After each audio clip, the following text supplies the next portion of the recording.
Hey everyone of Transformation Time. Every Thursday, I host an episode of either Transformation Time or Re Behind the Scenes. My name is Diana Lizrazo, and today's guest speaker is Victor Menasce. Now, before we get to talk about Victor and we get to hear about Victor's stories, I want to share with you something that I'm up to. I have created an application that it's a platform for the real estate investing industry. And this is a platform so anyone involved. So if you're a mentor, if you're a professional, you're an investor in the real estate investing industry, you want to be a part of this platform because it solves two critical problems in our industry. And not only that, it's also a networking platform. So it's a lot of fun. You get to see what all the events are going on. There's a calendar in there too. So, for example, like that, there are so many events going on this month. If you want to see what they are, you can also be on there. Now, back to the show. Oh, sorry. And before we get back to the show, if you want to hear more about it, it is realestateinvestorfam.com. You can download the app there too, and it's a lot of fun. You're going to love it. So now back to the show. On Transformation Time, our guest speakers are real estate investors, and they're here to help you by sharing their personal development journeys and the mindset shifts they've gone through to get to where they are now. So if you guys are ready, let's give Victor some thumbs up, listen some hearts, and let's welcome him on. Excited to have him on. He has an amazing story.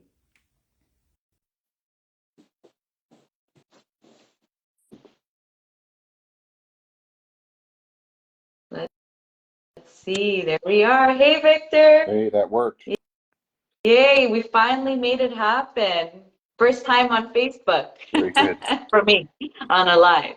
Thanks so much for coming on. Like I said, it's so exciting. I think you have an amazing story. You've had an amazing journey. So before we get to hear about it, let's just tell people a little bit about yourself. Who are you in the real estate investing world? How long have you been in it? Anything you'd love to share. Sure. So I'm based in Ottawa and one of the principal partners at Y Street Capital, also host of the Real Estate Espresso podcast, a daily show 7 days a week with over 2,000 episodes already published. We've got listeners, we've got millions of downloads at this point. And our firm is focused primarily on real estate development. We're not so much investors in as much as developers. We're very active both in the United States and Canada. I did not start my career in real estate. My background is actually from the high-tech industry. Started my career actually as a microprocessor designer, developing chips that are used in all kinds of different applications all over the world. Telecom, I've got processors and seatback displays on most Airbus aircraft, Cisco Wi-Fi access points, Apple Airport Express Wi-Fi access points, Hewlett-Packard storage networks. I even have a chip in the Patriot missile. So there's all kinds of different applications all over the world. So that's my background, and transitioned into the world of real estate investing on a full-time basis back in 2009. You might remember there was something going on in the US at about that time, and it was a good time to be playing offense in the world of real estate investing. Terrible time to be playing defense, but a great time to be playing offense. So it was hard to make mistakes at that time. Well, I shouldn't say that. It was easy to make mistakes, but the environment was pretty forgiving. So you could still make mistakes and survive and do okay, because the environment just really favored new entrants coming into the market at that point in time. So that's kind of how I got here. Awesome. Thanks for sharing. And so, because for me, I feel that being an entrepreneur, being a real estate investor, they're kind of the same, if you're treating real estate as a business. Mm-hmm. So I'm curious when you got, like, what got you into being an entrepreneur? What was that catalyst that made you think, I want to go and start my own business and get into it? I've always had that entrepreneurial bent within me, right from a very early age. Back when I was even a teenager, I was running a sound and lighting company, doing sound reinforcement for live shows and DJing events and all kinds of things like that, even as a teenager. So that was just kind of always in my blood. Went to work for a number of years in the tech industry working for other people, then got into the world of business development, did a number of mergers and acquisition deals, did one IPO, and a couple of different startup companies in the tech industry. So that really cemented the idea that I could raise capital, that I could do things that would be new in that space. And then I just carried that with me into the world of investing. And through your journey, even like you said, into the world of investing, what were your pivoting points that you saw shifts in you that made you, either change to level up into, let's say, different industries or even yourself to improve as a leader? I had developed a fairly decent set of leadership skills in the tech industry. I had a reasonable size organization, a few hundred people reporting to me directly, and I held senior executive roles both in public and private telecom and semiconductor companies. So I developed that side. In the tech industry, raised about 300 million for tech ventures over that period of time. So here too, learned a little bit on what's the process for raising capital. And then when I went into the world of investing, I took a lot of the same courses that maybe a lot of the listeners today are even taking, and went to the weekend boot camp and paid the $199 and all of that sort of thing, and basically did what I was taught. I started at the bottom. Started as a rookie investor, which frankly was a mistake. I wasted a lot of time flipping houses, rent to own deals, things that just made no sense given where I was coming from. And I kind of relearned the business process. And then when I discovered it's okay, this is just another business like any other business. Yeah, I relearned the process of raising capital and discovered that it was basically the same as it was in the tech industry, only easier. And so it was really just coming to that realization that I was wasting a lot of time doing projects that were way too small. Mm-hmm. That's amazing. And actually, so now that you said that, going back, what would you have done differently then? I would have started from the capital side. I would have put the team in place that could execute, as opposed to trying to do it all myself. A lot of the trainers out there, they teach a strategy, like whatever it is, wholesaling. Pick that one as an example, as if that's a business. And maybe for a handful of folks out there it is, but it's not. It's just a tool in your toolkit. And Mm-hmm. they hold up this technique like it is it's the path to the promised land, and it's not. The people that are successful ultimately in this business are those that truly understand how to run a business, how to scale a business, how to lead a team, how to enroll the right people, how to attract the capital, all of those things that are necessary to run a scalable business. Those are the folks that are ultimately successful. And I had that in my toolkit, and I just wasn't using it. Mm-hmm. And it's actually very interesting because basically you're also alluding to that you felt that it was very, you thought probably like, oh, this must be a very different Yeah. world, and didn't think about like all the skills that you had that you could easily bring over until you, like you said, you probably did a few of them and realized, wow, I have a lot of skills and I could just be a lot bigger. So what kind of skills did you bring over that helped you to scale up once you realize like that, like you can just go bigger and treat it as a business, like you said? I think the key is to attract the right people into the team, because at the end of the day, there's a lot of people out there that are just very deal focused. So I've got a deal. It's like the guy with the trench coat, peddling something. I got a deal. Want to see a deal? I got a deal. And it's never about that, because it's truly an all-you-can-eat buffet of opportunity. And of course, a good deal badly managed is no deal. So 100%. right, so that sentence tells you where the differentiation is. It's in the management, it's in the leadership, it's not in the deal. Mm-hmm. So can you put together the right team of complementary skills, the folks that know how to systematize things? If I look today, you can go buy a piece of software, you can go buy a CRM and try and use it out of the box, but that's not going to certainly doesn't do what we need. Mm-hmm. We had to implement a significant amount of integration so that our CRM actually talks to our investor portal, and talks to Slack, and talks to Asana, And so all of these tools work together so that information flows and we don't lose things. There's a Mm-hmm. lot of systems integration required just to have a meaningful conversation with investors and do it in a scalable manner.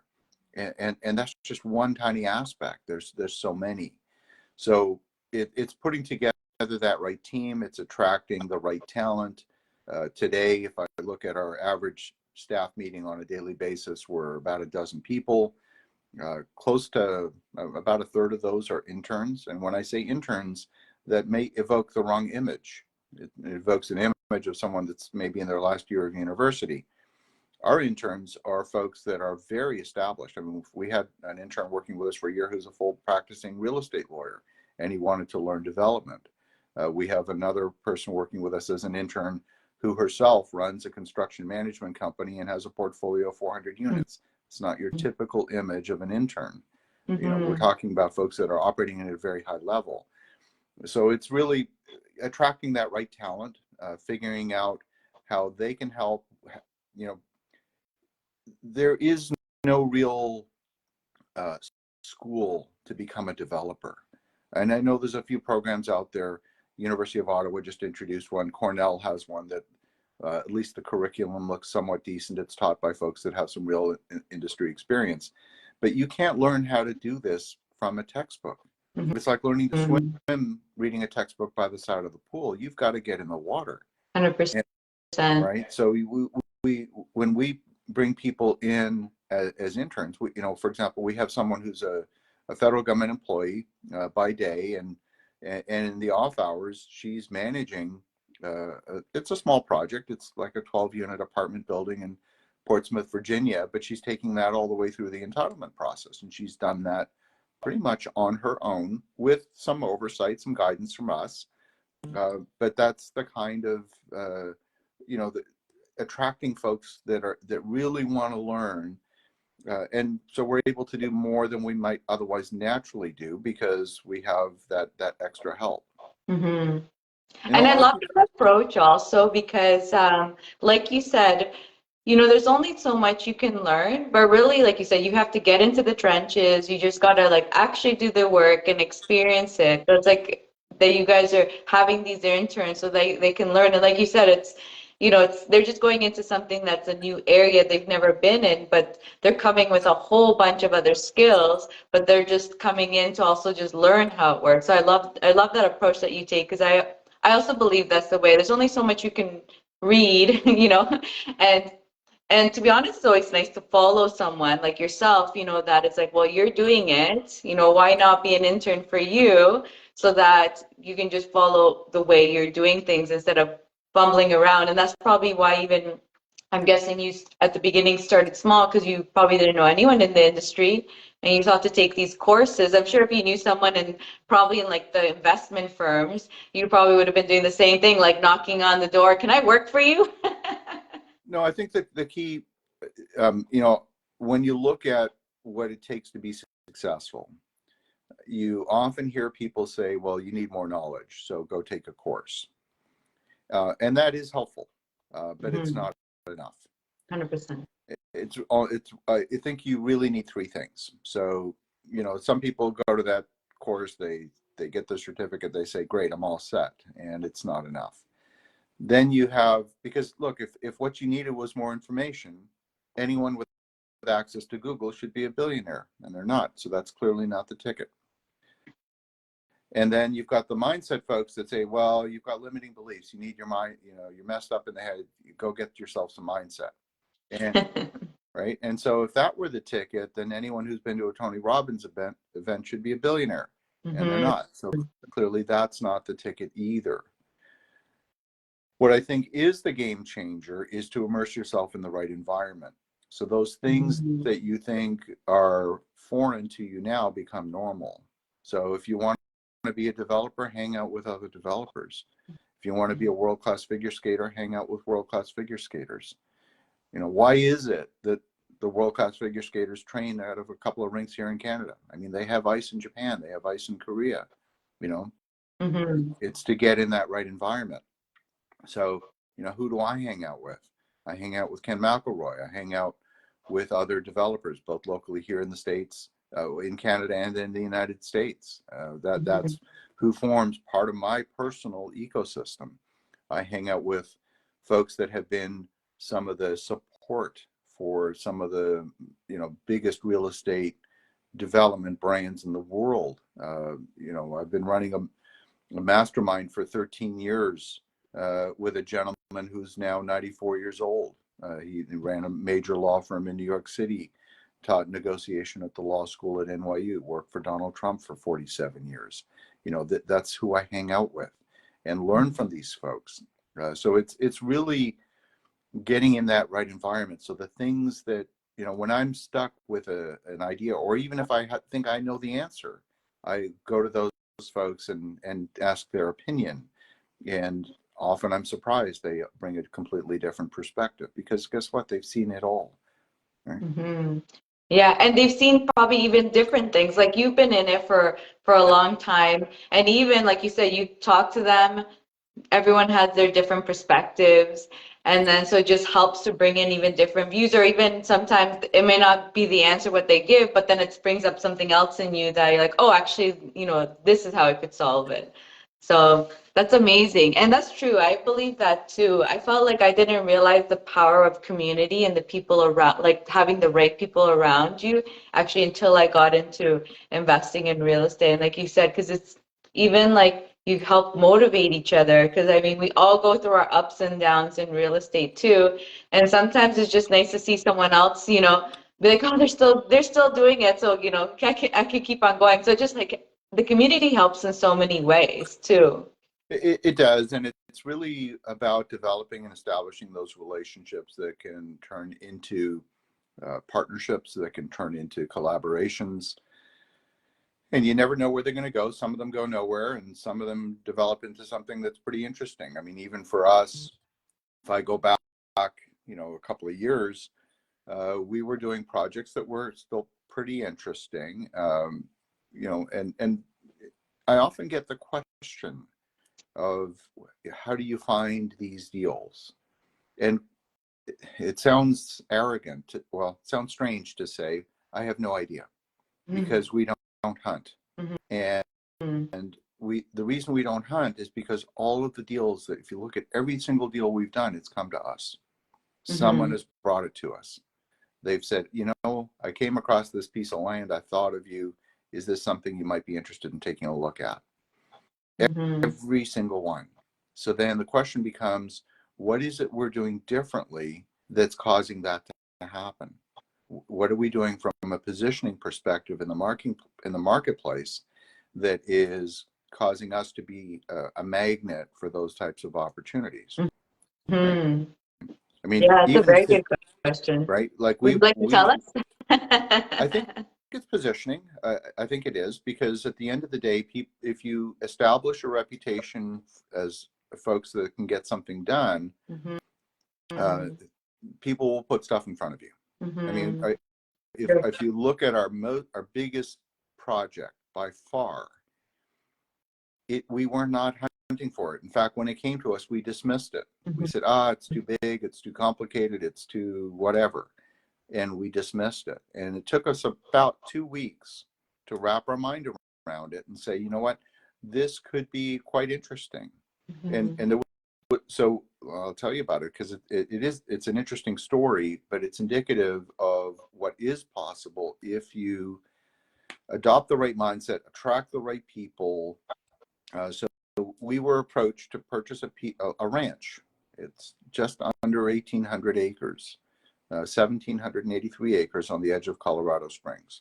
It's a big piece of land. The perimeter of the property is over 7 miles. It's almost 11 kilometers, just the perimeter of the property. It's a big piece of dirt. And it's on the edge of the city. It's sandwiched between Pikes Peak National Cemetery and Schriever Air Force Base, which is U.S. Space Command. That military base is not one of the largest, but they still have about 7,000 people go through the front gates every day. And we started to have discussions with the county. It's in El Paso County in Colorado. And when we were having those conversations with El Paso County, the city of Colorado Springs showed up uninvited to the meeting. And they said, you know, if you were to annex this property into the city, we would be extremely supportive. And they said that like 4 times. And we're observing this, and we're sitting in the meeting going, wait a minute. We showed up at a meeting with the county, and the city crashed the meeting. The city showed up uninvited and asked us to join the city. This is interesting. So then that was the catalyst to really look deeper. We got the property under contract. We ended up acquiring the land for 23 cents a square foot, which is a decent price. Post annexation, post entitlement, we've completed an entire master plan community for the entire thing that ultimately could be over 8,000 homes. It includes schools, fire department, police department, 4 different densities of residential, commercial, retail, industrial, office, transformer substations, everything. The entire master plan community. Post annexation, that land should go to about between $4 and $5 a square foot. That's a pretty good lift from 23 cents. Yeah, that's amazing. It's an Right. amazing lift. And you multiply that by 77 million square feet, you can do the math. So it's a decent project. In the end, attracting the capital, it's a large capital raise.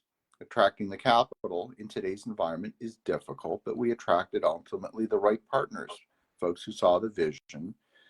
We brought in folks that had the right expertise, the folks who could influence. So one of our partners, for example, his father used to be the county commissioner. His wife is the current county commissioner. So very well connected. This is someone who can call the mayor, and the mayor will take his call. You know, these are, you know, and here I am. I'm some dude from Canada, and I own, right, 1,800 acres in Colorado Springs. How's that work? So it's Yeah, really, that's an amazing story, and that's a very interesting like that because even it could just bring the question like, how did they even know that you were buying it? You know, it's like you can tell that people just start talking, and they themselves are already brainstorming how how they would like to see it. You know, and like you said, they came because they were just like, well, we need this land a part of our city, and they're like, let's put it out there. yes, And you're like willing to take that because that's obviously going to help. exactly, exactly. That's amazing. And it shows also, as you were saying before, like once you show the proof of concept, you've shown that you can do the projects, like you said, they just start coming to you, which in smaller scales is the same thing. Because a lot of investors, for example, would say like, okay, I'm putting no money in the deal. That's fine. You can say that, but you still have to show that what if problems come up? Like you still have to have money to show that like you're a business. A lot of people are go no money in the deal and they don't actually have any money. And then it Yes, just what credibility this shows, like what happens if one of your investors drop and like something happens and then you can't close it and it just shows to everyone this person can't even get the deal done. So it's just amazing to hear what you were saying. So you wanted to say something? yeah, no, that's exactly right. I mean, and look, especially in today's environment, investors are nervous. They're generally looking for safety first, then yield. But then the question of safety is, well, what do we can't even trust our bank. Where's their safety to be found? And so, That's very true. right. So investors are nervous. Back in 2022, we could raise capital much more easily than today. Mm-hmm. Um, a lot of investors are saying, well, I can get 5% plus in T-bills and take no risk. Why would I take development risk or real estate risk by investing in a project? And Mm-hmm. for a portion of their portfolio, that's a great statement. Of Mm-hmm. course, T-bills are not going to appreciate in value. It's a place to park cash that's better than your bank, but it's not a path to wealth for sure. Mm-hmm. It's a path to safety for the short term. Um, 100%. Yeah, completely agree. And it just shows again, like that, like the credibility that you're bringing into it, and you like what you've built to be able to just get to where you are, which I think is so amazing. And so curious about now, just because you were speaking about it, um, what is the most, because it's also talking about, I feel like, how creative you are or how able to, like a problem comes up and how you're able to solve it. So I'm curious to hear a story about what is like the craziest problem or thing that's ever happened to you where and it was like a super creative deal and you like managed to close it or managed to finish it, whatever it was. there's so many. I'll give you one. This one's a little bit old. It's almost a decade old now, but it's an interesting one, and where the trigger to even look at this one came from a meeting that I had with Eric Trump. This was Donald's son, and I have a lot of respect for Eric. He's a sharp guy, real expert in construction management. That's what he loves to do. A very good business leader, very well trained. And he was telling the story of one of the projects that his father bought for literally about 2 cents on the dollar. I mean, you talk about getting a discount. We're talking a 98% discount. No And kidding. until that moment, I didn't even think that was even possible. But so that was a pivotal moment for me because it was possible. It was like Roger Bannister breaking the 4 minute mile within all of a sudden it was possible, and a dozen people did it within a year after him. But Hmm. until that point, no one had done it. So for me, we found a property and we weren't looking for it. Again, this is another one that fell in our lap. I had a partner in Philadelphia who runs a business buying and selling cell towers. And we've done a bunch of development in the Philly market, building brand new apartment buildings in North Philly, doing land assemblies, doing a bit of zoning and entitlement work, and just generally improving that area of North Philly. But he has this business that buys and sells cell towers. And he had purchased a cell tower in rural New Jersey, about an hour west of New York City, and came across this other property that had a cell tower on it. And it was only for that reason that this even became visible to us. It was a 28-acre property with a baseball stadium on it, a minor league stadium, 4,200 seats, parking for 3,000 cars, 18 luxury boxes, 46,000 square feet of buildings, a couple of commercial kitchens. You get the idea. Hmm. It was built in 1993 for $11.5 million, went into bankruptcy a year later with $26 million in debt. Don't ask me how they did that, but that's what happened. And the folks that bought it from there acquired it. I don't know exactly what they paid for it, but it at replacement cost at that time would have been about $11.5 million. They brought in the New Jersey Cardinals as a team. They set league attendance records. Then they had the Sussex Skyhawks. And then, fast forward 2010, 11, 12, the husband dies. The wife doesn't know anything about baseball. They lose their minor league ball franchise. This thing is bleeding cash. She just wants to sell it to move to Florida to be closer to her kids. Pretty straightforward. Of course, we're at the depth of the downturn. She has no idea how to market a baseball stadium, so she hands it to a realtor who puts it on the MLS, folds his arms, and waits. Now, I don't know a lot about baseball, but I'm pretty sure that's not how to market a baseball stadium. Okay? Yeah, kind of the wrong Right? place to be advertising it. So they got an offer for $1.5 million cash, which they rejected.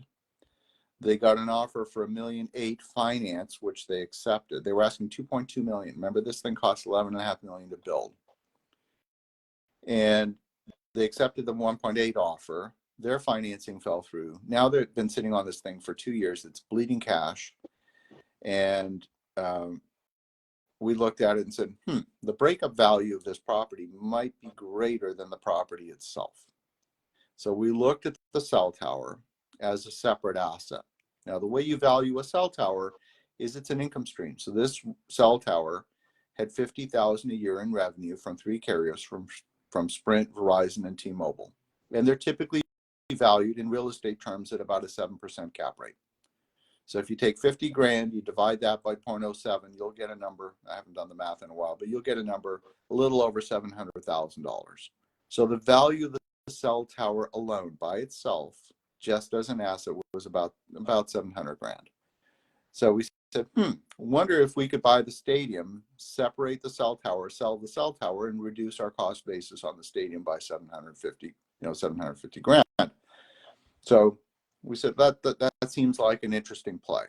So we offered them 950,000 cash, which they accepted because they're getting desperate. We sold the cell tower on closing day for 700,000, and we got our cost basis on the stadium down to 250,000. So we bought a stadium, 28 acres of land for 250 grand. Gets better than that. We knew before we even took possession of it that we were not the right people to own a stadium. Like, it's just not us. So we started It's a completely new thinking, business model that you have to create right there. Right. Who has the time? Yeah, exactly. So we said, well, what can we do with it? We said, oh, it's got a lot of parking. Maybe we could turn it into a drive-in movie theater, or like all kinds of crazy ideas. And so we started approaching people in baseball saying, would you like a stadium? Do you want to run former major league ball players? Do you want to run a spring training camp or summer training camp for rich kids from New York to come and train in baseball in a stadium setting? Like all kinds of crazy things. Anyway, we found a guy in Camden, New Jersey, who owned a stadium already, and he was looking to restart a league called the Can-Am League that had basically folded up. And because in Major League Ball, the number of rounds in the draft had reduced significantly. So there's going to be a lot of really good players that would never make it into the majors just because the draft had changed quite a bit. So he said, we need to expand major or minor league ball. And he said, I really need 8 stadiums to start a new league. You're 1/8 of my problem. So I can't commit to buying it yet, but if I can get the rest together, I'll buy your stadium. So he said, well, how would you like either an option to purchase the stadium or perhaps even a right of first refusal, so that if we get an offer, then at least you have the right to match that offer and purchase the stadium. He said, yes, perfect. A right of first refusal, that's what I want. How much would you charge me in consideration for that right of first refusal? We said, how about 250 grand? And he said, sure, no problem. But while you're holding the money, of course, that's going to be refundable if we don't do the deal. I want interest on that 250 grand. We said, okay, no problem. How much would you like? He said 8%. We said, done. So for 8% of 250 grand, we bought a stadium just for the interest on the 250 grand. That's amazing. That's amazing problem solving skills too, because like you said, who wants to learn a new business model that you've never done in your life? And but you just saw the opportunity in it and just trying to solve now what can we do to make this work for everyone? Absolutely. So there was in one of the buildings, there was a daycare center that was renting space. They were bringing about 50,000 a year in revenue. There was, we found a college team that needed a venue. So they brought in some clay and leveled it out. It wasn't laser level like in the majors, but it was good enough. And they played 13 games there for one season. So that brought in a little bit of revenue. So, more or less carried itself. And I think over the span of that time, we probably spent maybe 100 grand, maybe. In the end, we held it for about 6 months. We found another buyer, sold it. I want to say 800,000-900,000 is what we sold it for. So we made a reasonable profit. It wasn't a home run, but forgive the pun. But it was decent. But the notion that you could even buy something for pennies on the dollar, truly pennies on the dollar, was transformational for me. And if I hadn't done that, I wouldn't have I can't say for sure, but probably would not have acquired Norris Ranch either. wouldn't have Mm-hmm. acquired that 1,783 acres for, again, pennies on the dollar. Mm-hmm. 100%. Yeah, I love those stories because it just shows the creativity, which is, I think, again, I feel like this is the definition of being, to be honest, an entrepreneur. It's like you have a problem in front of you. How can you fix it so that it helps in whatever way it is, help solve that problem? And so now I would love to also hear about what are your goals? Like, what are your 5, 10-year goals? Like, what are those big goals you got going on now? Because I can't imagine what your big goals are because of how much you've achieved now. But what are those big goals that you're trying to achieve, the 5, 10-year goals that you're trying to achieve? Yeah, so and we talk about this frequently as a team. So let's talk first a little bit about the goal setting process and how we actually establish those goals, because we have goals at different time frames. We get together. We literally take 2 days every quarter, and we do a quarterly retreat or quarterly offsite. Sometimes it's just a Zoom meeting, but we take that time and review the quarterly goals, and we also go offsite for a couple of days once a year to set the annual goals, as well as the longer term goals. So we're really, we're building a sustainable business. It's a business that has a real purpose for its existing. It's not just to make money. I mean, our goal is to build spaces that people feel compelled to call home. So we're really about community building, and it doesn't matter whether we're building multifamily apartments, residential subdivisions, senior housing, flex, multi-tenant industrial, whatever it is. We're really about community building. That is the foundation. And so it's, doing that in a manner that's sustainable.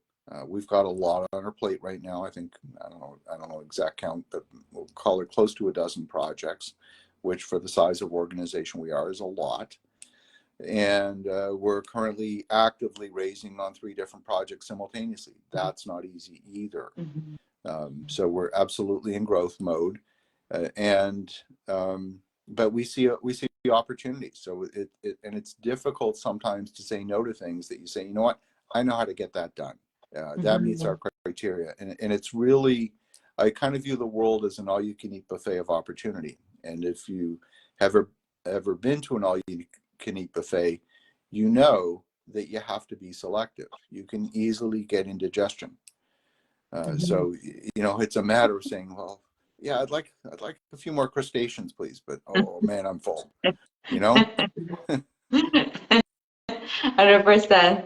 And I love that you're just in a growth mode right now because, like you said, a lot of people are in fear right now, and especially in the real estate side. And here you guys are in if anything, a surplus and just trying to like make sure you get everything working and trying to maintain everything. So it's amazing to hear. Love the way you set up your goals. Uh, yeah, it's so good. Any final words that you'd like to tell the audience or anything you'd like to share with them? Well, I'm the host of the Real Estate Espresso podcast. This is a daily show 7 days a week. It's not really for the rookie audience. It's really targeting more of the sophisticated investor. Many of our listeners own thousands of units of apartments. We've got economists, lenders, project managers for major national constructors, all among our listener base. And we talk about macroeconomics. We talk about real estate strategy. It is literally your morning shot of espresso of what's happening, what's new in the world of real estate investing. So love to continue the dialogue that way. It's available on, 20 different platforms. So wherever you listen to podcasts, you'll be sure to find the show. These are not long episodes. This is not, the 1 a week interview that drones on for 45 minutes or an hour. The shows are 5 minutes during the weekday, just me speaking about what's happening in the world of investing. And then on the weekend edition, we have interviews with notable people from the world of real estate investing. So Real Estate Espresso podcast, would love to have you as a listener. Awesome. Awesome. Thank you for sharing. It was so much fun to chat with you. If you guys love what you heard from Victor, he'll be tagged, so you'll be able to find him. We'll tag him on there so you can follow him, see what he's up to. Same thing if you love my shows and you see and you love them, then also feel free to follow me. Thanks so much, Victor. It was so awesome to have you and hear your story. Thanks, Deanna. Great to see you. Bye, everyone. Bye, Victor. Cheers. Bye for now.